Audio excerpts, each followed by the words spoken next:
बिस्मिल्लाहिर्रहमानिर्रहीम, अस्सलामु अलैकुम, गुड मॉर्निंग, वेलकम टू सुबह सवेरे पाकिस्तान। मैं हूं हमजा तारिक और मैं हूं आपके साथ सैयदा इकरा बुखारी। उम्मीद करते हैं आप सब खैरियत से होंगे और जिस तरह से वीकेंड है तो इंजॉय कीजिएगा अपने वीकेंड को भी।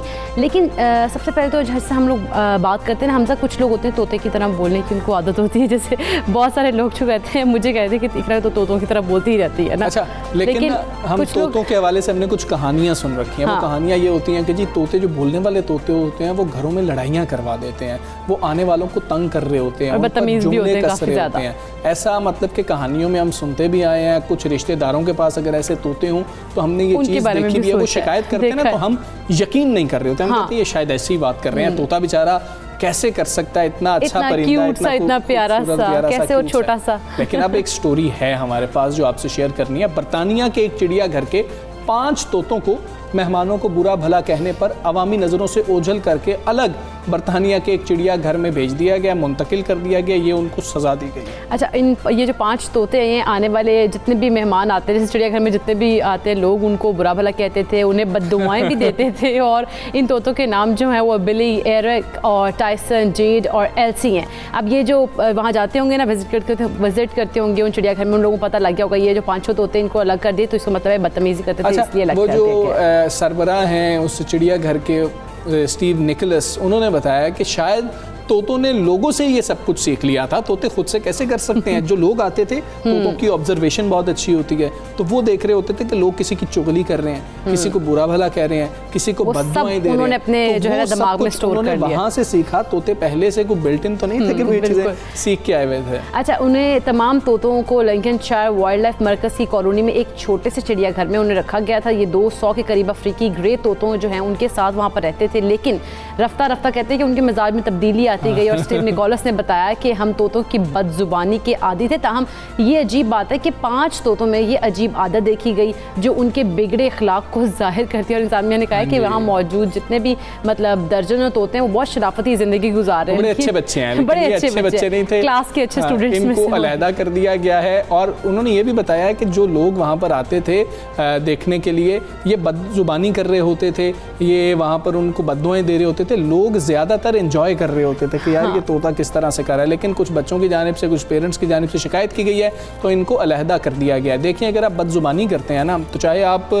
परिंदे हैं चाहे आप जानवर हैं, तब भी आपको अलहदा किया जा सकता है। और आप इंसान होते हुए हम बदजुबानी कर रहे होते हैं, अखलाक हमारे अच्छे नहीं होते हैं, तो फिर इसीलिए हम सोचते हैं कि लोग हमसे पीछे क्यों हट जाते हैं। लोग इसलिए पीछे हट जाते हैं कि शायद हम बदजुबानी करते हैं, हमारा अखलाक अच्छा नहीं होता। तो इंसान होते हुए हमारे पे बहुत बड़ी जिम्मेदारी है। ये तो एक चले लाइटर नोट पे एक बात हो गई कि तोतों को अलहदा कर दिया गया, तोतों के बारे में ये मशहूर भी है, लेकिन हमें अपनी ज़ाती ज़िंदगियों में भी ये देखना चाहिए। बहुत ज़्यादा मजाक भी नहीं करना चाहिए कि हम दूर हो जाएंगे। बिल्कुल ऐसी। अच्छा, ये लेसन जो कितना अच्छा है कि अब ये जिसने इन 5 तोतों की बदतमीजी की तो अलहदा किया, तो हम लोगों के लिए सीखने का कितना ज़्यादा है कि जो लोग अगर बदतमीजी करेंगे, जिनका अखलाक अच्छा नहीं होगा, तो उनसे भी लोग आहिस्ता आहिस्ता जो है वो दूरी इख्तियार कर लेंगे। कैद तन्हाई में जो है ना भेज दिया जाए, उसका आप शिकार ना हो जाए, इसलिए अपने अखलाक बेहतर कीजिए और बदजुबानी बदकलामी ना किया कीजिए। हम बात करेंगे एक जानिब, अभी मुल्क के सिर्फ कहा जाए तो 10 से 15% आबादी को कोरोना वैक्सीन लगाई गई है और बाकी जो भी 85% तकरीबन है उन अपनी बारी का इंतज़ार कर रहे हैं।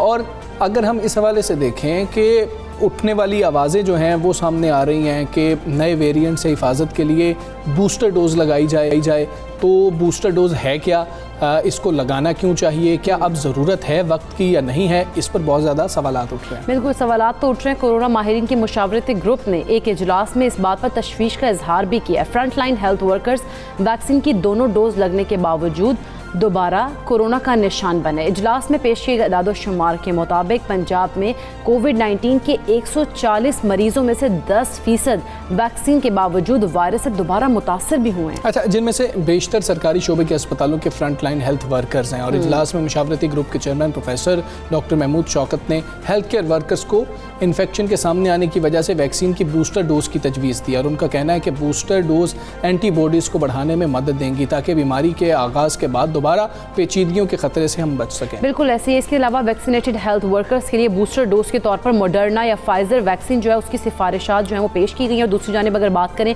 मुआविन खुसूसी सेहत डॉक्टर फैसल सुल्तान की, तो वो कहते हैं कि मुल्क में 80% लोगों को वैक्सीन लगने तक पहले से वैक्सीनेटेड लोगों को बूस्टर डोज लगवाने की ज़रूरत अभी नहीं है। हाँ, और तिबी माहिरीन का कहना है कि अगर किसी तबके को इस वक्त बूस्टर डोज की ज़रूरत है भी तो वो बूढ़े अफराद हैं जिनमें क़ुव्वत मुदाफ़ियत इंतहाई कम होती है। तो बूस्टर डोज के हवाले से जो कन्फ्यूजन पाई जा रही है, मुख्तलिफ नुक्ता नज़र पाए जा रहे हैं और ये है क्या, इस हवाले से सवालात हो रहे हैं, जान लेंगे। हमारे साथ इस वक्त मौजूद हैं प्रोफेसर डॉक्टर महमूद साहब। महमूद चौकस साहब, बहुत शुक्रिया आपका। अस्सलाम वालेकुम, गुड मॉर्निंग सर। पहले तो हमें बूस्टर डोज के हवाले से बताइएगा, बूस्टर डोज क्या तीसरी डोज होती है या पहली वैक्सीनेशन कंप्लीट होने के बाद जो एक्स्ट्रा डोज लगाई जा रही होती है वो होती है? पहली बात तो ये है कि आपकी सारी ये अभी मैं 1 मिनट पहले की जो गुफ्तगू मैंने सुनी उसमें कुछ बहुत सा कन्फ्यूजन है। सर डिस्कशन तो तभी हो सकती है ना जब कोई कन्फ्यूजन ना हो। ये एक हमारी मीटिंग हुई थी जिसमें अभी हमने सिर्फ एक कमेटी बनाई है जो जायजा ले कि कितने लोग इससे मुतासर हो रहे हैं जो वैक्सीनेशन हो चुकी है जिनकी, उसमें कितने हॉस्पिटल एम्प्लॉयज़ हैं, कितने हेल्थ केयर वर्कर्स हैं, और अभी कोई सिफारिशात कोई रिकमेंडेशन वाली स्टेज तो आई नहीं। मैं तो हैरान हूँ ये खबर का ओरिजिन क्या है। ये हमारी मीटिंग परसों दोपहर को हेल्थ डिपार्टमेंट में हुई जिसमें मैंने एक कमेटी बनाई है अभी सिर्फ, जिनको ये कहा है कि ये सारा आप एविडेंस जो है इसको रिव्यू करें और इसके बाद हम गौर करेंगे और इस कमेटी की रिकमेंडेशन आएगी कि क्या हमें बूस्टर डोजेस को स्पेशल हाई रिस्क ग्रुप में रिकमेंड करना चाहिए कि नहीं। अब मेरी समझ से ये बिल्कुल बाहर है कि ये खबर कैसे और किस तरह इस स्टेज पे पहुंची और कैसे इसको, क्योंकि हमारे इजलास की तो आमतौर पे खबर इशू नहीं होती। बिल्कुल डॉक्टर साहब, आप दुरुस्त फरमा रहे हैं, क्योंकि कल सब अखबारात ने ये बात रिपोर्ट की तो हमने बेहतर समझा कि आपका मौक़िफ़ लेना, आप सबसे रेलिवेंट हैं, इसीलिए ये जो कन्फ्यूजन है ये आपसे जानी जाए। तो बहुत अच्छी बात है कि आप इस बात को क्लियर कर रहे हैं। हाँ जी, पहली बात तो ये हम हर रोज मीटिंग में कोई 15 चीजें डिस्कस करते हैं और आपने देखा होगा हमारी किसी मीटिंग की खबर नहीं आती अनलेस कि उस मीटिंग को अटेंड करें मिनिस्टर या कोई और एडवाइज़र, तो वो अपनी खबर दे देते हैं। हम तो अखबार में खबर बिल्कुल देते नहीं। अब मुझे नहीं पहली बात तो समझ आई कि ये खबर मरोड़ तरोड़ के और क्यों अखबारों तक पहुंची और क्यों इतना बड़ा इशू क्रिएट हुआ। क्योंकि हमारा पहली बात ये है, हमारा एडवाइजरी रोल होता है। एडवाइजरी रोल क्या होता है कि आप तमाम एविडेंस को, तमाम स्टेटिस्टिक्स को देखते हैं, उसके बाद आप देखते हैं कि इसकी क्या अहमियत है, इसका क्या पेचीदगियाँ हो सकती हैं और क्या मामला हो सकते हैं। उस इजलास में सिर्फ इतनी बात हुई थी कि ये गौर किया जाए कि हेल्थ केयर वर्कर्स वैक्सीनेशन के बाद कितने फीसद मुतासर हो रहे हैं, ताकि उसकी लाइन पे फिर हम फैसला करें क्या ये मुमकिन है कि हाई रिस्क ग्रुप्स को बूस्टर डोज दिया जाए। अब मैं आपके सवाल की तरफ आता हूँ, बूस्टर डोज है क्या जी? एक वैक्सीनेशन है जिसकी 2 रिजीम्स हैं, मोस्टली वैक्सीन्स दो दवाइयों के ऊपर मुनहसर होती है। एक पहला डोज होता है और फिर उसके बाद एक दूसरा डोज होता है और 2 डोजेस के बाद वैक्सीनेशन का अमल मुकम्मल हो जाता है। इसके बाद फिर आप देखते हैं हर साल पोलियो के कतरे पिलाए जाते हैं, वो भी एक वैक्सीन है, ओरल वैक्सीन है। तो वो बूस्टर डोजेज होते हैं जो आप 5 साल से कम बच्चों को पिलाते रहते हैं और उसकी बुनियाद ये है कि ताकि बच्चों में, अगर कुछ बच्चों में पूरी सफिशिएंट प्रोटेक्शन नहीं हुई तो हम उनको एडिड प्रोटेक्शन देते जाएं ताकि वो उस वबा से बच सके। इसी तरह आप देखते हैं मीजल्स में भी डोजेज लगते हैं। इसी तरह आपने देखा DPT जो पोलियो, उसका डिफ्थीरिया का, पर्टसिस का, काली खांसी का और टेटनस का टीका है, इसके भी बूस्टर्स लगते हैं। सो बूस्टर कोई इनोवेशन नहीं है, ये कोई नया कॉन्सेप्ट नहीं है, ये हाई रिस्क पॉपुलेशन में बूस्टर्स लगाए जाते हैं। लेकिन क्योंकि कोरोना एक नई बीमारी है, इसमें किसी को भी अभी कुछ तजुर्बा नहीं है, तो हम तो सिर्फ स्टेटिस्टिक्स इकट्ठी कर रहे थे कि हम देखें। और वैसे भी 10% का हमारे लिए कोई अचंभे की बात नहीं है, क्योंकि जब आप वैक्सीन की इफेक्टिविटी देखते हैं तो किसी वैक्सीन ने 100% प्रोटेक्शन का तो नाम ही नहीं लिया। हर वैक्सीन 80 से 90% प्रोटेक्ट करती है, जिसका मतलब है 20% लोगों को फिर भी होगा कोरोना। अब ख्याल शुरू में यह था कि जो वैक्सीनेटेड लोगों को कोरोना होगा वो माइल्ड होगा, लेकिन अब जो खबरें आ रही हैं उसमें यह है कि 5 से 7% लोगों में हॉस्पिटलाइजेशन की भी ज़रूरत पड़ती है। तो हम तो एक साइंटिफिक डिस्कशन कर रहे हैं अभी कि इसको एनालिसिस किया जाए और इसके बाद कोई पॉलिसी बनाना हमारा काम नहीं है। इसके बाद सिर्फ मशवरा दिया जाए, तजवीज़ दी जाए, इसका हुकूमत को इन्फॉर्म किया जाए कि जी ये हालात है और ये पॉसिबिलिटीज हैं। मगर मैंने तो हेल्थ मिनिस्टर से भी कहा है जी कि मेरी समझ से ये बिल्कुल बालातर है कि ये किस किस्म की खबर किस वजह से अखबारात में दी गई, क्योंकि हमने तो आज तक अपनी किसी मीटिंग की खबर अच्छा, ही नहीं। सर ठीक है, आप दुरुस्त कह रहे हैं। अब आप कुछ डेटा का जिक्र कर रहे हैं, वो भी रिपोर्ट हुआ, 10% का आपने जिक्र किया, वो भी रिपोर्ट हुआ। अभी आपने बाकी हॉस्पिटल में दाखिल होने के हवाले से भी बताया। अभी तक कुछ भी कहना या कुछ भी तजवीज़ देना या कुछ भी मशवरा देना गवर्नमेंट को, ये कब अज़ वक्त होगा? यानी कि आप कहना चाह रहे हैं कि बूस्टर डोज लगनी चाहिए या नहीं? बिल्कुल कबल अज़ वक्त है, इसलिए कि हम तो सिर्फ हमने एक कमेटी बनाई है जो जायजा ले। ठीक है, अभी जायजा लिया जाएगा। ठीक है, ठीक है डॉक्टर साहब, जैसे कोरोना से अगर हेल्थ प्रोफेशनल्स की अगर बात करें, दूसरों की भी बात करें, इसके बावजूद अगर डेल्टा वेरिएंट से जो है वैक्सीनेशन के बावजूद लोग अगर मुतासिर हो रहे हैं, तो कितना तशवीशनाक हो सकता है? जी तशवीशनाक बिल्कुल हो सकता है, क्योंकि डेल्टा वेरिएंट के बारे में दो ऑब्जर्वेशन सारी दुनिया से आ रही हैं। वो ये है कि एक तो ये ओरिजिनल कोरोना वायरस की निस्बत ज़्यादा आसानी से लोगों को मुतासर कर पाता है। सो ये वायरस की एक कैपेसिटी है जो बढ़ गई है, उसकी हमला करने की कुव्वत में इजाफा हो गया। सो ये एक तशवीशनाक बात है, और उसकी बुनियादी वजह ये है कि जो आदमी डेल्टा वायरस से इफेक्ट होता है, उसके जिस्म में वायरस के नंबर ऑफ पार्टिकल्स बहुत ज़्यादा होते हैं as compare to original corona virus. ये तो पहली चीज़ हो गई। अब लामहला जब उसके सांस में, जब उसकी छींक में, जब उसकी खांसी में बहुत ज़्यादा वायरसेस बाहर जाएंगे, तो इम्कान ये है कि वो ज़्यादा लोगों को मुतासर करेंगे।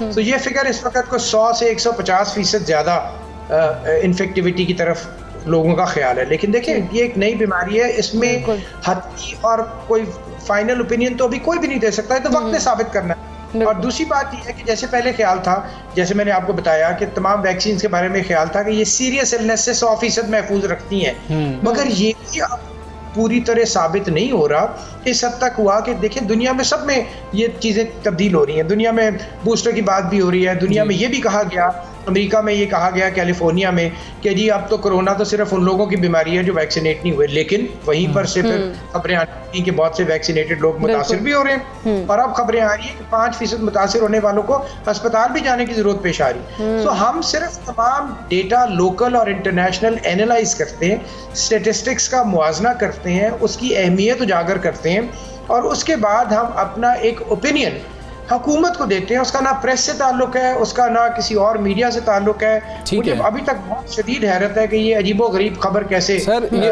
बहुत ज़रूरत थी आपकी क्लैरिफिकेशन की, इसीलिए हमने आपसे दरख्वास्त की थी कि आप हमारे प्रोग्राम का हिस्सा बने, ताकि जो आपका मौक़िफ़ है वो सामने आना बहुत ज़्यादा ज़रूरी था। ये बहुत अच्छा हो गया कि आपने क्लियर किया। सर WHO की अगर हम रिकमेंडेशंस की बात करें, WHO की जानिब से तो बूस्टर डोज के हवाले से भी कुछ नहीं कहा गया, और बाकी जो ममालिक हैं कुछ उन्होंने बूस्टर डोज लगानी शुरू कर दी है। WHO की कोई ऐसी गाइडलाइंस नहीं है कि आप बूस्टर डोज लगाएं, तो इसको आप कैसे देखते हैं? हमें इंतजार करना चाहिए WHO की गाइडलाइंस का, या अपने तौर पे फैसला करना चाहिए? जी मैं ये भी चीज़ क्लैरिफाई करना चाहता हूँ कि एक अजीब तासुर है कि WHO की क्या गाइडलाइंस हैं या इंटरनेशनली क्या हो रहा है। देखिए बात ये है कि WHO की गाइडलाइंस किन चीज़ों पर बनती हैं। WHO की गाइडलाइंस बनती हैं जो मवाद उनको मुख्तलिफ ममालिक मुहैया करते हैं जी। वो एक्सपर्ट से कमरे में बैठ जाते हैं उसका, तो हम भी तो वही कर रहे हैं ना। तो मेरा ज़ाती ख्याल ये है कि बजाय इसके कि हम हर बात के लिए WHO की तरफ देखें, हमारे पास लोग मौजूद हैं जो इस डेटा को इंटरप्रेट कर सकते हैं, जो अच्छी पॉलिसी खुद भी बना सकते हैं। यानी कि जो उन ममालिक ने खुद से फैसला किया अपने डेटा को देखते हुए बूस्टर डोज लगाने का, वो दुरुस्त है अपने तौर पर उनके लिए।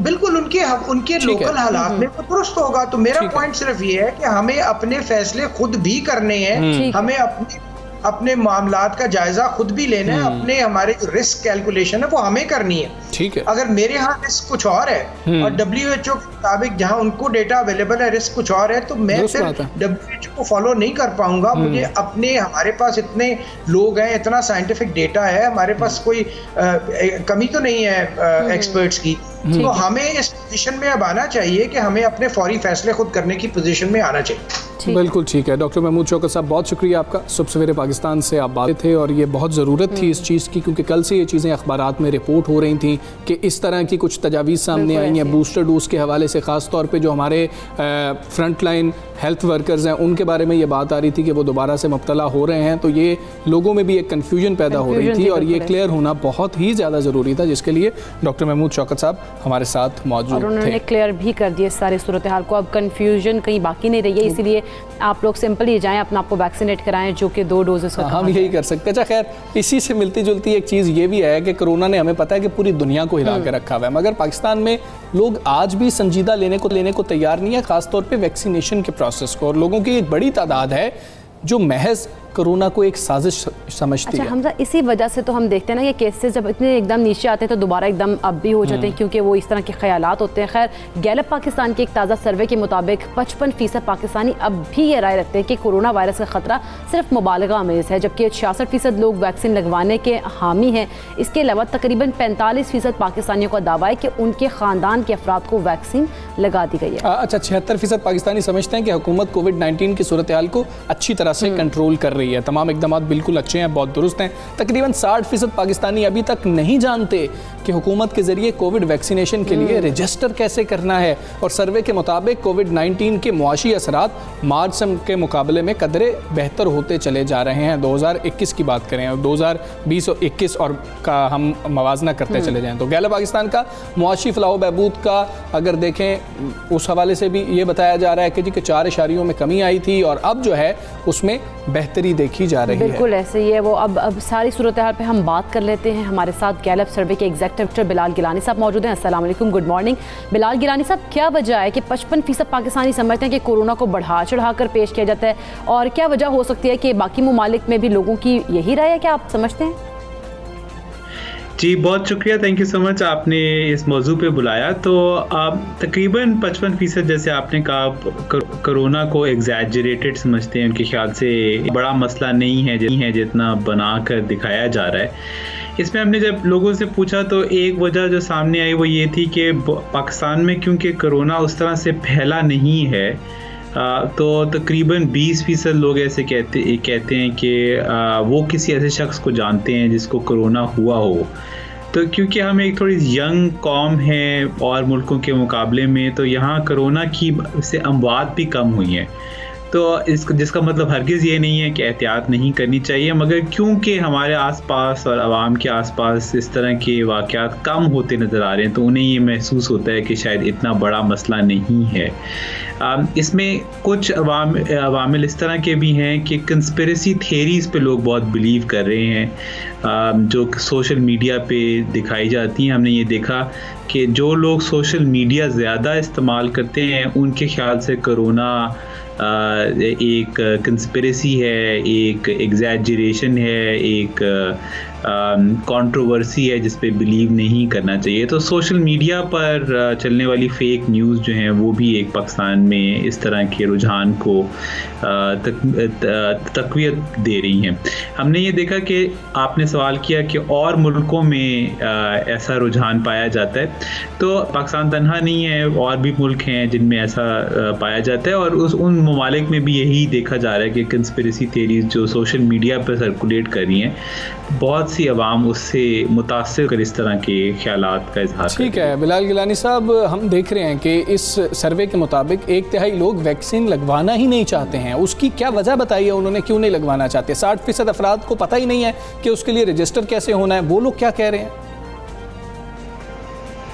जी, जब हम लोगों से ये सवाल करते हैं कि आप वैक्सीन लगवाना चाहते हैं, दुनिया भर में वैक्सीन जो है वो कोरोना से बचाव का एक वाहिद हल समझ में आ रहा है, तो तकरीबन 40% पाकिस्तानी हमने देखा कि पिछले कुछ अरसे में से लगातार ये कह रहे हैं कि वो वैक्सीन नहीं लगवाना चाहते।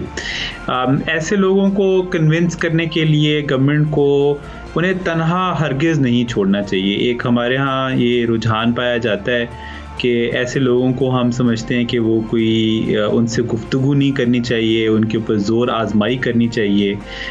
तो हमारा ये ख्याल है, और दुनिया भर में बिहेवियरल इकोनॉमिक्स पे जो लोग यकीन रखते हैं उनका ये ख्याल है कि ऐसे लोगों से हमें गुफ्तगू शुनीद करनी चाहिए, डायलॉग करना चाहिए, उनसे उनकी बात समझनी चाहिए।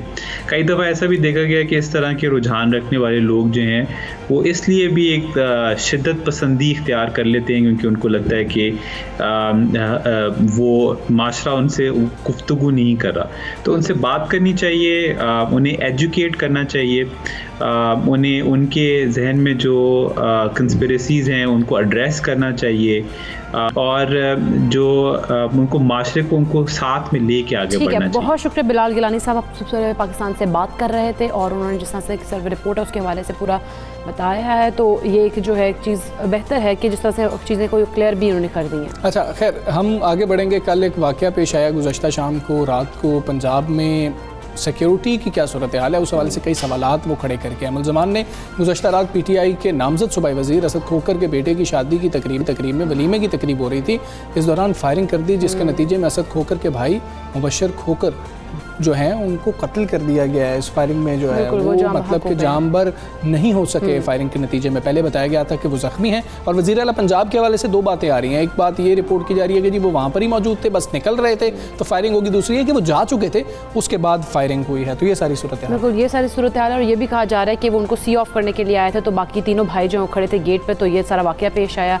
तो अब इस सारी सूरत हाल पे हम बात करते हैं। खबर मुगल हमारे साथ मौजूद है। खबर आगाह कीजिएगा, इब्तदाई रिपोर्ट्स क्या कह रही हैं, क्या पेश आया था, किस तरह से ये सारा वाक़या पेश आया?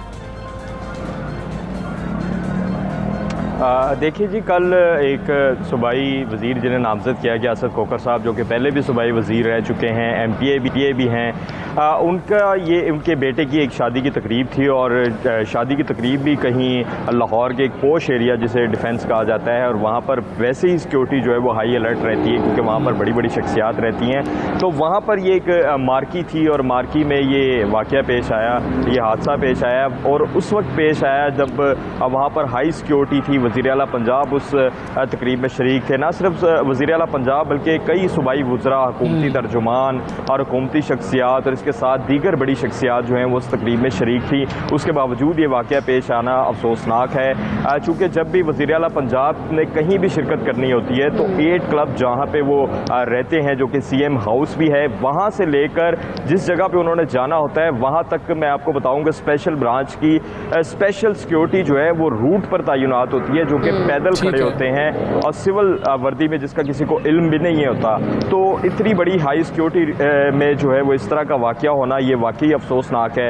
अभी तक की अगर मैं बात करूँ तो मुलजिम से जो इब्तदाई तफ्तीश में जो उसने इंकशाफात किए हैं उसका ये कहना है कि 8:15 बजे के करीब वो मार्की में दाखिल हुआ, और जब वो दाखिल हुआ पिस्टल उसने साथ लगाया हुआ था, लेकिन सिक्योरिटी एहलकारों ने उसे चेक नहीं किया और वो बड़े आराम से जाकर जो है वो इस पार्टी में शरीक हो गया। और उसका ये कहना है कि जब वो 2-3 बार उसका जो है वो मुबशर वगैरह के साथ उसका आमना सामना भी हुआ, मुबशर मकतूल जो कि असद का भाई भी है, और उसके साथ उसका सामना हुआ। और जब वज़ीर आला पंजाब तकरीब से जाने लगे तो वो उनके पीछे पीछे ही बाहर निकल गया, चूँकि तीनों भाई जो हैं वो बाहर जो है सी ऑफ करना जा रहे थे। उसकी कोशिश ये थी कि वो एक को नहीं बल्कि तीनों को निशाना बनाए। अच्छा। लेकिन खुशकिस्मती से 2 भाई जो हैं वो इसमें सेव रहे और एक जो है वो जाँ भाग हो गया। बिल्कुल ठीक है, बहुत शुक्रिया आपका। खबर आपने हमें तफसीलात में सिक्योरिटी के ऊपर बहुत ज़्यादा सवालात उठ जाते हैं कि वहाँ पर मुख्तलिफ सियासी शख्सियात मौजूद थी। वज़ीर आला पंजाब वहाँ पर मौजूद थे और अंदर एक ऐसा शख्स मौजूद था जिसके पास एक हथियार था और उसने वहाँ पर फायरिंग भी की है, और जिसके नतीजे में हमें पता है कि एक नामज़द सूबाई वज़ीर जो हैं उनके भाई जामबर नहीं हो सके हैं। यहाँ पर हम ब्रेक लेंगे, ब्रेक के बाद वापस आएंगे। Stay with us.